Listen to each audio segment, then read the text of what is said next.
स्वागत है आपका अपने YouTube channel roots of civil engineering. Roots of civil engineering. जैसा कि आपको ज्ञात है कि इस चैनल पर आपको Rajasthan GK MCQ questions provide करवाए जा रहे हैं, जो कि अधीनस्थ सेवा बोर्ड RSMSSB के द्वारा कंडक्ट हुए प्रीवियस ईयर पेपर हैं। तो किस ईयर के हैं? लेटेस्ट 2022 के पेपर्स। ठीक है, किन के लिए बेनिफिशियल है? बेसिकली ये अभी रीट का अपकमिंग एग्ज़ाम है, रीट 2022 का। उन बच्चों के लिए ये क्वेश्चंस राजस्थान जी के बहुत ही ज़्यादा बेनिफिट देंगे। तो और ये हमारा लेक्चर है, मैंने ऑलरेडी आपको 4 लेक्चर प्रोवाइड करवा दिए हैं। ये अपना लेक्चर है 5th। ठीक है, तो आइए देखिए आज का पेपर है कनिष्ठ अभियंता विद्युत इलेक्ट्रिकल। जेईएन का पेपर होता है डिग्री से। और ये एग्ज़ाम कब हुआ है? ये एग्ज़ाम हुआ है आपका 18/5/22 को। ठीक है, 18/5/22 को एग्ज़ाम कंडक्ट हुआ है। तो देखते हैं इसका फर्स्ट क्वेश्चन राजस्थान जीके का। मत्स्य जनपद का सर्वप्रथम उल्लेख किस में मिलता है? अब बेसिकली मत्स्य जनपद के बारे में सब जानते होंगे।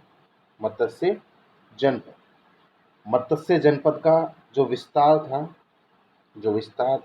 कहाँ था? अभी का जो जयपुर है, आधुनिक जयपुर मत्स्य जनपद में आता था।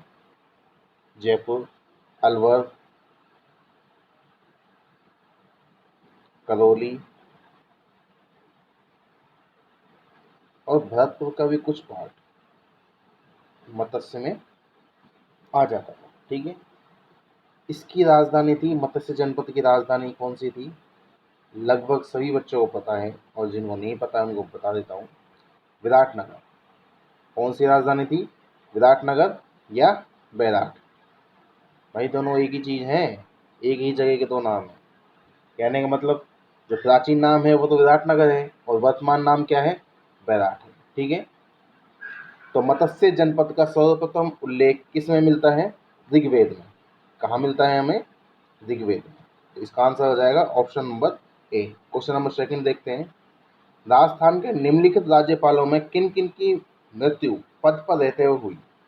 तो आइए बात करते हैं कि राजस्थान के वो कौन कौन से राज्यपाल हैं जो पद पर रहते हुए मृत्यु को प्राप्त हुए। पहले थे दरबारा सिंह। पहले राज्यपाल थे दरबारा सिंह। इनकी मृत्यु हुई 23 मई 1998 को। 23 मई 1998 को इनकी मृत्यु। दूसरे राज्यपाल थे निर्मल चंद जैन। निर्मल चंद जैन। इनकी मृत्यु हुई 21 सितंबर 2003 में। ठीक है, नेक्स्ट थे एस के सिंह या शैलेंद्र कुमार सिंह। इनकी मृत्यु हुई 1 दिसंबर 2009 को।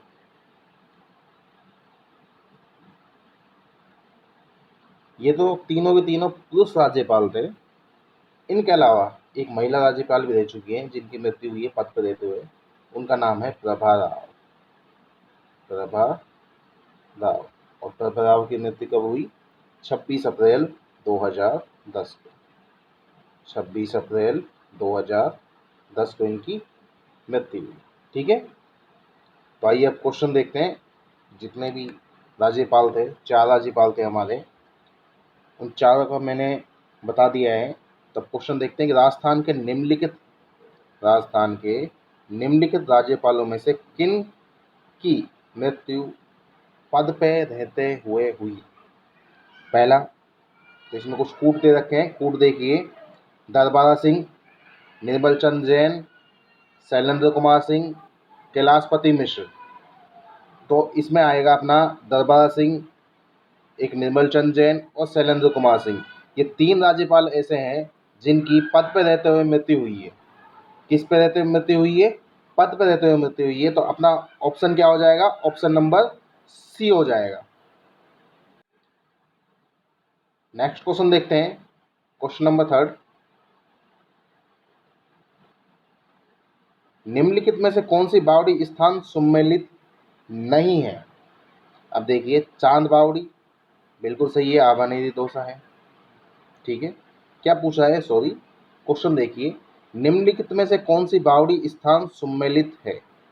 तो चांद बावड़ी, आभानेरी दोसा, ये बिल्कुल सही है। अपना आंसर क्या हो जाएगा? पहला ही ऑप्शन हो जाएगा अपना आंसर कि चांद बावड़ी कहाँ है? आभानेरी दोसा में। अब देखिए, जो अन्य बावड़ी हैं वो किन किन स्थानों पे हैं। त्रिमुखी बावड़ी कहाँ है? उदयपुर में, उदयपुर। नौलखा बावड़ी कहाँ है? डूंगरपुर में। जो नौलखा बावड़ी है वो है डूंगरपुर।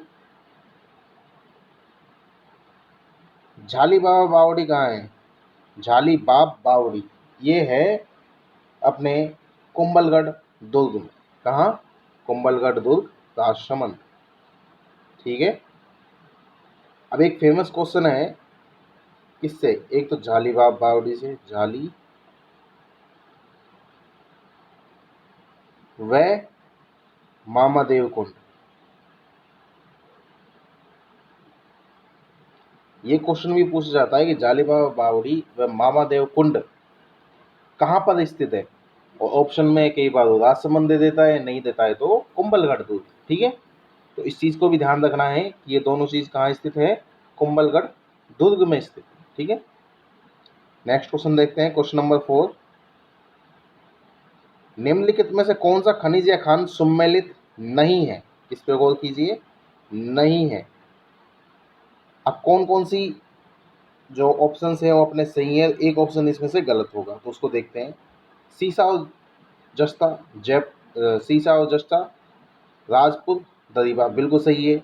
मैग्नीज, कालाकुटा, बिल्कुल सही है, कालाकुटा किसी खान है, मैग्नीज ही खान है। डाबला किसी खान है, लोया इसकी, बिल्कुल सही है।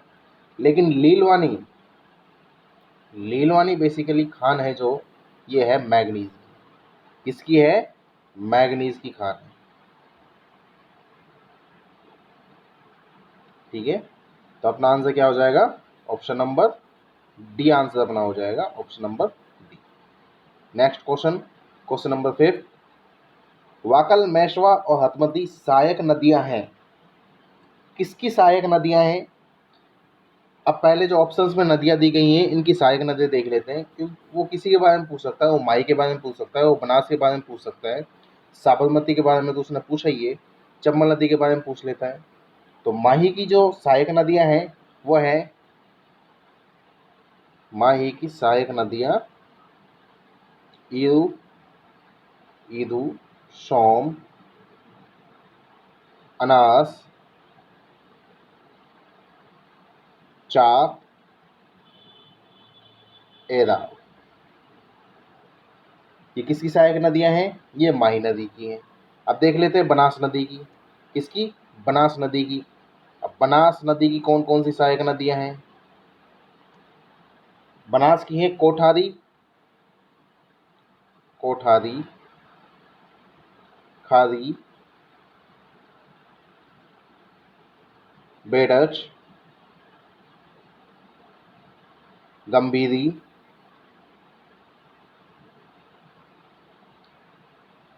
मानसी आदि। ये सभी किसकी हैं? बनास की हैं। साबरमती कौन कौन सी है? साबरमती के बारे में पूछा गया है कि वाकल, मेष और हतमती किसकी सहायक नदियां हैं? यही तो हैं साबरमती की सहायक नदियां। इनके अलावा वेत्रक और माजम, ये 2 नदी और हैं। कौन सी हैं? वेत्रक और माजम, ये 2 सहायक नदियां और हैं किसकी? साबरमती नदी, साबरमती नदी की। अब चंबल नदी की कौन कौन सी सहायक नदियां हैं? चंबल नदी की है परवन, बनास। चंबल नदी की देख लेते हैं, परवन, बनास, काली सिंध, पार्वती, बामनी, ये सभी किसकी सहायक नदियां हैं? ये हैं चंबल नदी की। तो इसका आंसर क्या हो जाएगा अपना? वाकल, मेसवार, हथमती सहायक नदियां किसकी हैं? साबरमती की। ऑप्शन नंबर सी अपना आंसर हो जाएगा। क्वेश्चन नंबर 6 देखते हैं। क्वेश्चन नंबर 6, निम्नलिखित में से कौन सा संरक्षित जिला सम्मिलित नहीं है?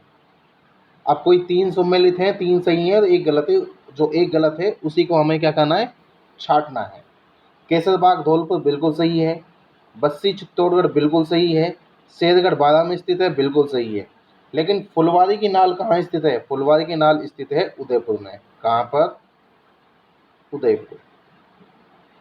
तो अपना आंसर क्या हो जाएगा? Option number A. Next question देखते हैं। क्वेश्चन नंबर 7, निम्नलिखित में से शिलालेख और प्रशस्ति, या तो शिलालेख कह लो या प्रशस्ति, और उनके उत्खनन वर्ष के सही जोड़े कौन से हैं? ये चारों जो कूट दिए गए हैं इसमें से कौन कौन से शिलालेख हैं जिनके सामने उनकी वर्ष सही दी गई है? अश्लेषर शिलालेख 1285 ईस्वी बिल्कुल सही है। बिजोला शिलालेख 5 फरवरी 1170 ईस्वी, 5 फरवरी 1170 बिजोला शिलालेख की डेट है। चीरवा शिलालेख, चीरवा शिलालेख है 1273 ईस्वी का। कब का है? चीरवा शिलालेख है 1273 ईस्वी का। और कुंभलगढ़ प्रशस्ति 1460 ईस्वी बिल्कुल सही है। तो 3 सही हो जाएंगे, फर्स्ट, सेकंड और थर्ड। तो अपना आंसर क्या हो जाएगा? Sorry, first, second and fourth ये अपने सही हो जाएंगे। तो अपना आंसर हो जाएगा ऑप्शन नंबर बी। क्या आंसर हो जाएगा अपना? Option number B. नेक्स्ट देखते हैं क्वेश्चन नंबर 8, राजस्थान राज्य सूचना आयोग का गठन कब किया गया था? तो राजस्थान राज्य सूचना आयोग का जो गठन है वो किया गया था 18 अप्रैल 2006 को। कब किया गया था? 18 अप्रैल 2006 को। अब राजस्थान राज्य सूचना आयोग का जो मुख्य सूचना आयुक्त है, प्रथम मुख्य सूचना आयुक्त, पहला मुख्य सूचना आयुक्त किसे बनाया गया था? वो बनाया गया था MD कोरानी। किसे बनाया गया था? MD कोरानी। अब राजस्थान राज्य सूचना आयोग है, इसमें समिति का गठन होता है पहले, और उस समिति के गठन के आधार पर ही ये डिसाइड होता है कि किसे हम आयुक्त निर्धारित या फिर किसे हम आयुक्त बनाएंगे। तो उस समिति में कौन कौन होते हैं, क्योंकि क्या है कि ये क्वेश्चन भी कि राज्य सूचना आयोग की गठित समिति में कौन कौन सदस्य होते हैं या फिर कौन उसका अध्यक्ष होता है समिति का, ये क्वेश्चन भी पूछा जाता है। तो अध्यक्ष होता है CM, समिति का अध्यक्ष कौन होता है? मुख्यमंत्री। समिति का अध्यक्ष। अब सदस्य कौन कौन होते हैं? सदस्य एक हो गया विधानसभा प्रतिपक्ष का नेता, विधानसभा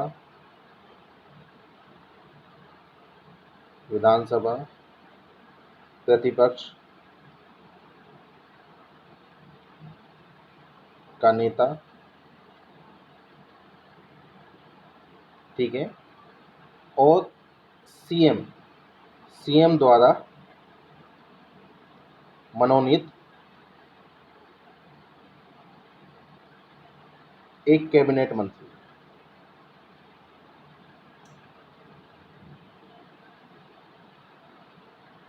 ये सभी होते हैं इस समिति, ठीक है। क्वेश्चन नंबर नेक्स्ट देखते हैं। क्वेश्चन नंबर 9, विंध्यन कगार किस प्रकार की चट्टानों से निर्मित है? तो किस प्रकार की चट्टानों से निर्मित है? बालू का पत्थर की चट्टानों से निर्मित है। क्वेश्चन नंबर 10 देखते हैं। जीवन भर दूल्हे के वेश में रहते हुए दादू के उपदेशों का बखान करने वाले संत कौन थे?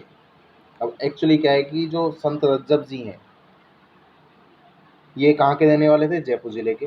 तो जब ये शादी के लिए जा रहे थे, विवाह के लिए बारात लेके जा रहे थे, तो रास्ते में क्या है कि संत दादू के उपदेश इन्होंने सुन लिए, और उनके उपदेश सुनकर ये जीवन भर दूल्हे के वेश में ही क्या क्या किया, इन्होंने दादू के उपदेशों का बखान किया। तो इसका आंसर क्या हो जाएगा अपना? ऑप्शन नंबर बी हो जाएगा। रज्जब जी। रज्जब जी कौन थे? रज्जब जी वही थे जो जीवन भर दूल्हे के वेश में रहते हुए दादू के उपदेशों का बखान करने वाले थे। ठीक है, क्वेश्चन नंबर 11 देखते हैं। पर्युषण पर्व किस समुदाय से संबंधित है? जो पर्युषण पर्व है ये संबंधित है जैन समुदाय से। किससे? जैन समुदाय से। ऑप्शन नंबर सी आंसर हो जाएगा हमारा। क्वेश्चन नंबर नेक्स्ट देखते हैं। क्वेश्चन नंबर 12, 1857 के विद्रोह के समय जोधपुर का शासक कौन था? तो कौन था भाई जोधपुर का शासक? जोधपुर का शासक था महाराजा तख्त सिंह। कौन था? महाराजा तख्त सिंह। ठीक है, ऑप्शन नंबर बी आंसर हो जाएगा हमारा। क्वेश्चन नंबर 13 देखते हैं। प्रसिद्ध थिएटर निर्देशक शांता गांधी निम्नलिखित में से किस नाट्य शैली से संबंधित थी? कौन सी नाट्य शैली थी वो थी भवाई। ऑप्शन नंबर सी हमारा आंसर हो जाएगा भवाई। नेक्स्ट देखते हैं क्वेश्चन नंबर 14। बिजोलिया शिलालेख में किस वंश के शासकों की उपलब्धियों का उल्लेख है? तो कौन से शासक हैं जिनकी उपलब्धियों का उल्लेख बिजोलिया शिलालेख में है? तो आइए बिजोलिया शिलालेख के बारे में थोड़ी सी वार्तालाप कर लेते हैं कि बिजोलिया शिलालेख क्या था, कब उत्कीर्ण हुआ। तो बिजोलिया शिलालेख,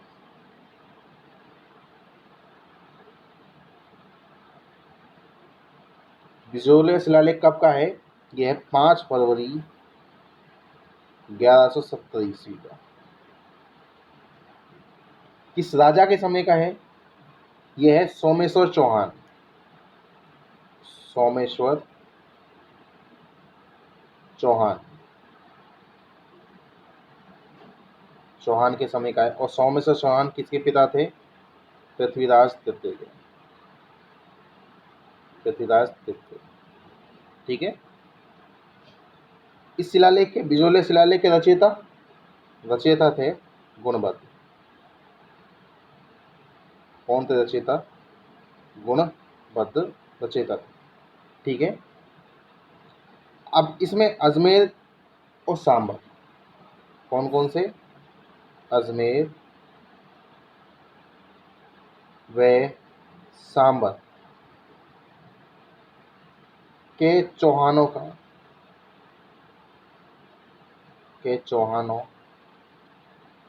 की वंशावली के बारे में जानकारी मिलती है। ठीक है, तो बिजोलिया शिलालेख किस किन किस वंश के शासकों की उपलब्धियों का उल्लेख करता है? Option number B Chauhan. Next देखते हैं क्वेश्चन नंबर 15। राजस्थान प्रथम रोपवे किस जिले में प्रारंभ किया गया? तो राजस्थान का पहला रोपवे प्रारंभ हुआ है चामुंडा देवी मंदिर, सुंदा पर्वत, भीनमाल, जालौर। कौन सा पहला रोपवे? फर्स्ट रोपवे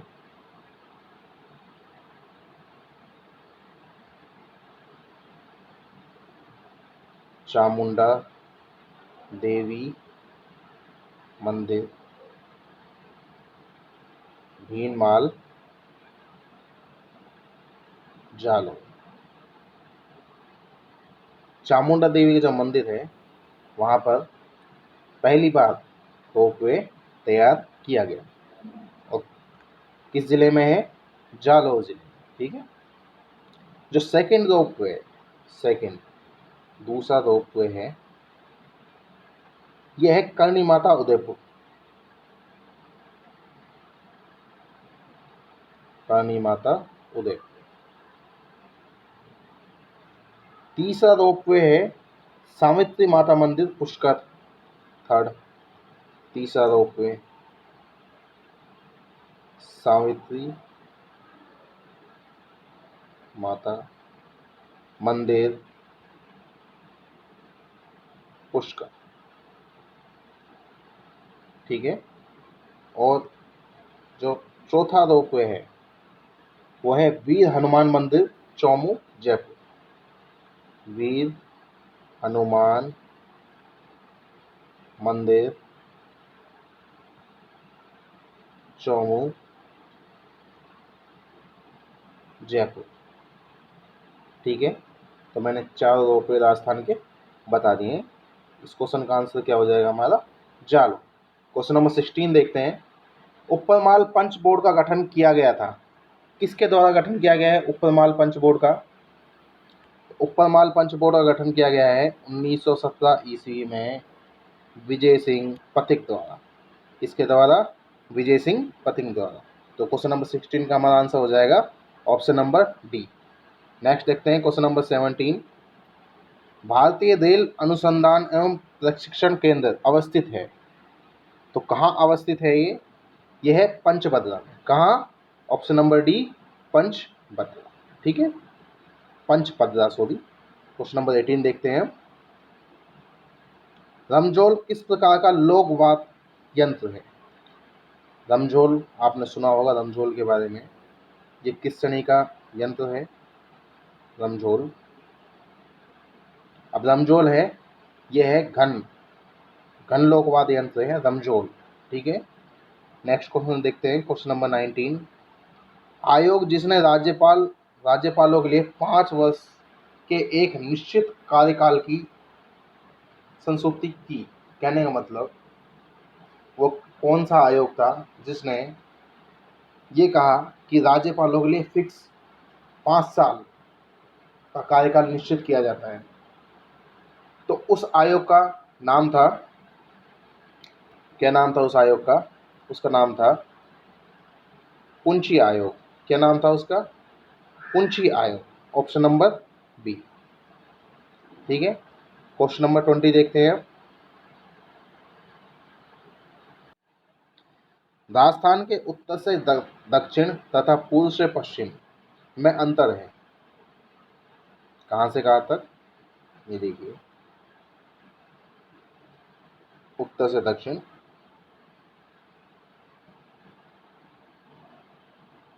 पूर्व से पश्चिम। उत्तर से दक्षिण की जो लंबाई है वह है 826 किलोमीटर। कितनी है ये लंबाई? 826 किलोमीटर है। और ये लंबाई है 869 किलोमीटर, 869। ठीक है, जो अब दोनों एक जैसी लगती है, 826 और 869। तो हमेशा याद रखना कि पूर्व से पश्चिम जो अपना राजस्थान है वो पूर्व से लेकर पश्चिम तक ज़्यादा लंबा है या ज़्यादा चौड़ा है। हम कह सकते हैं कि लंबाई तो कितनी होगी 826 और चौड़ाई कितनी होगी 869। बेसिकली हम इससे भी याद रख सकते हैं। ठीक है, तो 869 किलोमीटर। अब इन दोनों में अंतर कितना है? अब 869 में से 826 लेस कर लीजिए, कितना आएगा? 43 किलोमीटर, 43 किलोमीटर। और वो ही इस क्वेश्चन में पूछा गया है कि राजस्थान के उत्तर से दक्षिण तथा पूर्व से पश्चिम विस्तार कितना है? 43 किलोमीटर। नेक्स्ट देखते हैं क्वेश्चन नंबर 21। राजस्थान का सर्वोच्च पठार कौन सा है? सबसे ऊंचा पठार राजस्थान का कौन सा है? तो राजस्थान का सबसे ऊंचा पठार है उड़िया पठार। कौन सा? उड़िया पठार। और ये कितना ऊंचा है? 1360 मीटर। 1360 मीटर। कहाँ पर है? माउंट आबू सिरोही में। माउंट आबू। ठीक है, क्वेश्चन नंबर 22 देखते हैं। निम्नलिखित में से कौन सा लिफ्ट नहर परियोजना पेयजल उपलब्धता क्षेत्र सम्मिलित नहीं है? कवरसेन लिफ्ट नहर, अब सारी की सारी नहर हैं जो ये तीनों के तीनों ए बी सी, ये IGNP की है। कवरसेन बीकानेर गंगानगर बिल्कुल सही है। गंधेली सवर चूरू बिल्कुल सही है।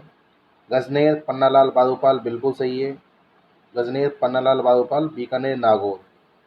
बीकानेर नागौर जिले को कौन जलापूर्ति कराता है? गजनेर। गजनेर या फिर पन्नालाल बारूपाल, दोनों का नाम एक ही है। दोनों नहरें, प्राचीन नाम था गजनेर और नया नाम क्या है? पन्नालाल बारूपाल। राजीव गांधी जैसलमेर से संबंधित नहीं है। तो इसका आंसर क्या हो जाएगा? Option number D. Question number 23 देखते हैं। राष्ट्रीय राजमार्ग 44 NH 44 राजस्थान के किस जिले से गुजरता है? तो किस जिले से गुजरता है? ये गुजरता है धौलपुर जिले से। कहाँ से? धौलपुर जिले से। ऑप्शन नंबर डी आंसर हो जाएगा हमारा। क्वेश्चन नंबर नेक्स्ट देखते हैं 24। बूंदी में 84 खंभों की छतरी का निर्माण किसने करवाया? बहुत ही ज़्यादा फेमस क्वेश्चन है। किसने करवाया निर्माण? बूंदी की जो 84 खंभों की छतरी है उसका निर्माण करवाया है राव अनिरुद्ध ने। किसने? राव अनिरुद्ध ने। क्वेश्चन नंबर नेक्स्ट देखते हैं 25।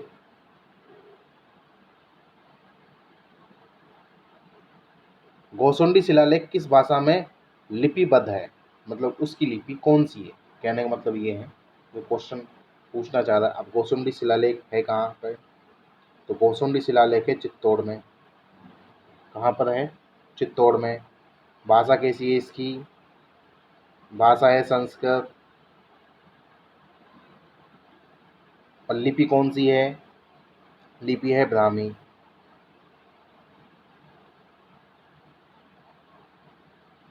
ठीक है।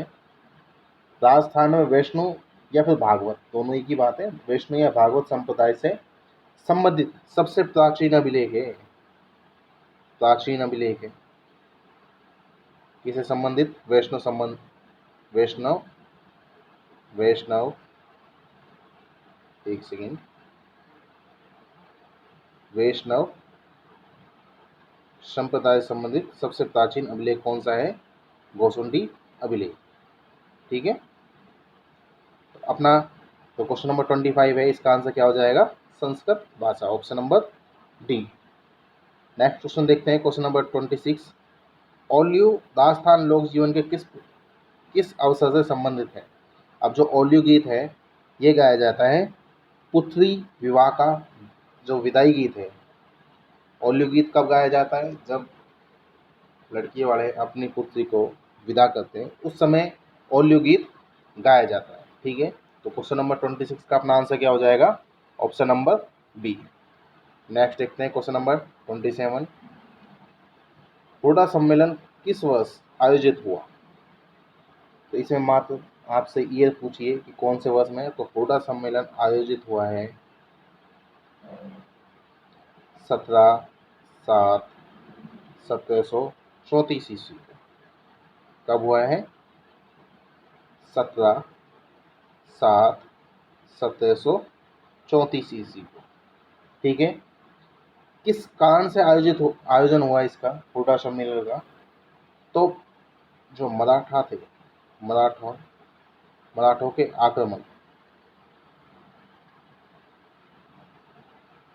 आक्रमण से परेशान थे, तो इसलिए इसका आयोजन हुआ 17/7/1734 को। अध्यक्षता किसने की? अध्यक्षता की है महाराणा जगत सिंह सेकंड ने। किसने? महाराणा। हुडा सम्मेलन की अध्यक्षता की है महाराणा जगत सिंह सेकंड। तो हुडा सम्मेलन से जो भी इंपॉर्टेंट क्वेश्चन थे मैंने आपको बता दिए हैं। क्वेश्चन नंबर नेक्स्ट देखते हैं क्वेश्चन नंबर 28। सीताराम लालस का क्षेत्र रहा है। तो किस क्षेत्र से संबंधित है सीताराम लालस? ये संबंधित है राजस्थानी भाषा एवं कोश रचना से। किससे? ऑप्शन नंबर बी, राजस्थानी भाषा एवं कोश रचना। नेक्स्ट क्वेश्चन देखते हैं क्वेश्चन नंबर 31। चार चूमा का शिव मंदिर किस जिले में अवस्थित है? तो चार चूमा का जो शिव मंदिर है ये अवस्थित है टोंक जिले में।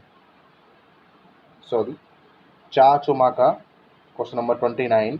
चार चूमा का शिव मंदिर है कोटा जिले में। किस जिले में है? कोटा जिले में। तो अपना आंसर क्या हो जाएगा? कोटा जिला। क्वेश्चन नंबर 30 देखते हैं। राजस्थान में भेड़ की किस नस्ल को भारतीय मेरिनो कहा जाता है? तो ऐसी कौन सी नस्ल है भेड़ की जिसे भारतीय मेरिनो कहा जाता है? वो नस्ल है चोकला। कौन सी नस्ल है? चोकला। अब जो चोकला भेड़ की नस्ल है ये किन जिलों में पाई जाती है? राजस्थान के किन जिलों में पाई जाती है? चूरू, चूरू, सीकर, झुंझुनू, जयपुर। ठीक है। तो इसका आंसर क्या हो जाएगा? Option number A. Question number 31 देखते हैं। शोभा लाल गुप्त द्वारा किस स्थान पर हरिजन एवं भीलों के विकास हेतु एक आश्रम की स्थापना की गई? किस स्थान पर स्थापना की गई आश्रम की? सागवाड़ा में। कहाँ स्थापना की गई? Sagwara. Option number D. Question number 32 देखते हैं। अनुप्रस्थ बालू का टीले राजस्थान में किन जिलों में पाए जाते हैं? राजस्थान में कौन कौन से जिले हैं जिनमें अनुप्रस्थ बालू का टीले पाए जाते हैं? तो वो जिले हैं बीकानेर और Ganganagar. Option number A. Question number 33 देखते हैं। Question number 33। कंदोरा आभूषण स्त्रियां शरीर के किस भाग में पहनती हैं? तो किस भाग में पहनती हैं? ये पहनती हैं इसे, एक प्रकार कंदोरा आभूषण क्या है कि कमर में बांधने का एक आभूषण है। बेसिकली क्या है कि किसका आभूषण है? कमर। ठीक है। क्वेश्चन नंबर 34 देखते हैं। कोटा के किस शासक के काल को कोटा स्कूल की चित्रशैली का उत्कृष्ट काल माना जाता है? कौन सा शासक था वो थे महाराव उम्मेद सिंह। कौन थे? महाराव उम्मेद सिंह। और जो कोटा शैली की विषय वस्तु क्या है? कोटा जो चित्रशैली है उसकी विषय वस्तु क्या थी? शिकार के दृश्य। किसके? शिकार के दृश्य। ठीक है। और कौन कौन से प्रमुख चित्रकार हुए हैं कोटा शैली के? तो काफ़ी सारे चित्रकार हुए हैं, जैसे कि लघुनाथ, गोविंद राम, लघुनाथ, गोविंद राम, डालू, लच्छीराम। ठीक है। ये सभी कौन है? कोटा शैली के चित्रशैली से संबंधित चित्रकार। क्वेश्चन नंबर 35 देखते हैं। महाराणा सांगा ने किस युद्ध में बाबर की सेना को हराया? तो कौन सा युद्ध था? अब आपको याद होगा खानवा के युद्ध में तो खुद बाबर हारा था, सॉरी बयाना के युद्ध में बाबर हारा था और खानवा के युद्ध में बाबर जीता था। ठीक है। तो बयाना का युद्ध कब हुआ है? बयाना का युद्ध हुआ है 16 फरवरी 1527 को। कब हुआ है बयाना का युद्ध? 16 फरवरी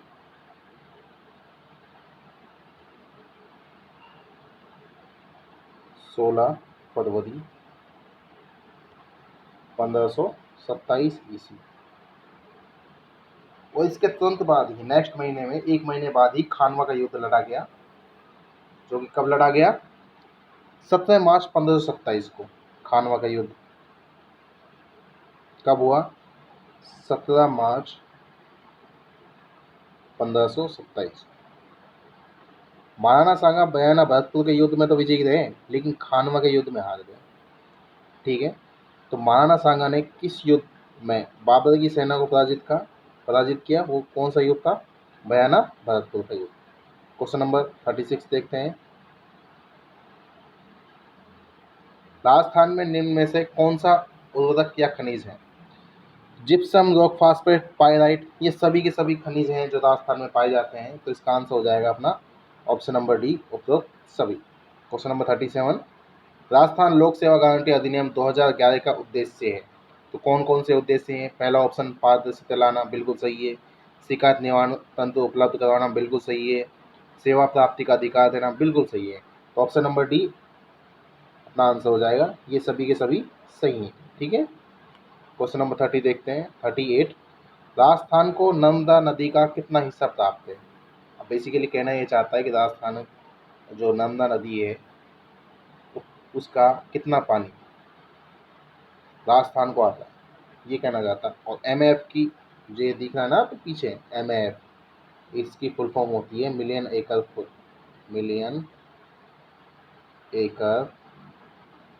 फिट। ठीक है। MAF की फुल फॉर्म होती है। क्वेश्चन नंबर 38 का अपना आंसर क्या हो जाएगा? 38 का आंसर हो जाएगा 0.50 MAF। ठीक है। Option number D. Question number 39 देखते हैं। रूपाजी एवं कृपाजी धाकड़ नामक दो किसान किस कृषक आंदोलन के दौरान शहीद हुए? बहुत ही ज़्यादा फेमस क्वेश्चन है और मैक्सिमम बच्चों को पता होगा। इसका आंसर क्या है? बेगू। अब बेगू किसान आंदोलन था जिसमें रूपाजी और कृपाजी ये दोनों किसान शहीद हो गए थे। आइए देखते हैं आज के लेक्चर का लास्ट क्वेश्चन। भगत आंदोलन शीर्षक के नाम से पुस्तक के लेखक हैं। ये जो बुक है भगत आंदोलन, इसके लेखक कौन है? इसके लेखक हैं VK Vashishtha. Option number B. कौन है इसके लेखक? वीके वशिष्ठ। ठीक है, इस एग्जाम के जितने भी क्वेश्चंस थे मैंने आपको करवा दिए हैं। 1 to 40 क्वेश्चन, 1 से 40 क्वेश्चन मैंने आपको करवा दिए हैं और ये राजस्थान जी के से संबंधित है। बाकी तो इसमें क्या है, टेक्निकल पार्ट है। ये 5 लेक्चर, ये आज 5वां लेक्चर है, लेक्चर नंबर 5वां है अपने राजस्थान एमसीक्यू बैच का, राजस्थान जी के एमसीक्यू बैच का, जिसमें मैं आपको क्या करवाऊंगा, मिक्स क्वेश्चन करवाऊंगा। लास्ट टाइम रिवीजन के लिए किन विद्यार्थियों के लिए? दी 2022 के विद्यार्थियों के लिए। और जहाँ जरूरत होती है वहाँ मैं आपको एक्सप्लेन भी करता हूँ। क्या करता हूँ? एक्सप्लेन भी करता हूँ ऑप्शंस को। और जहाँ जरूरत नहीं है वहाँ एक्सप्लेन करने का कोई फ़ायदा नहीं। ज़बरदस्ती में वीडियो बड़ी बने उससे क्या फ़ायदा है? ना आपका फ़ायदा ना मेरा फ़ायदा, कोई किसी का फ़ायदा नहीं है। और मेरा फ़ायदा तो कब है? मेरा फ़ायदा है कि आपको ज़्यादा से ज़्यादा नॉलेज प्राप्त हो सके, ज़्यादा से ज़्यादा नॉलेज प्राप्त हो सके। ठीक है, तो आज का लेक्चर हम यहीं समाप्त करते हैं। मिलते हैं कल किसी एक नए पेपर के साथ। धन्यवाद।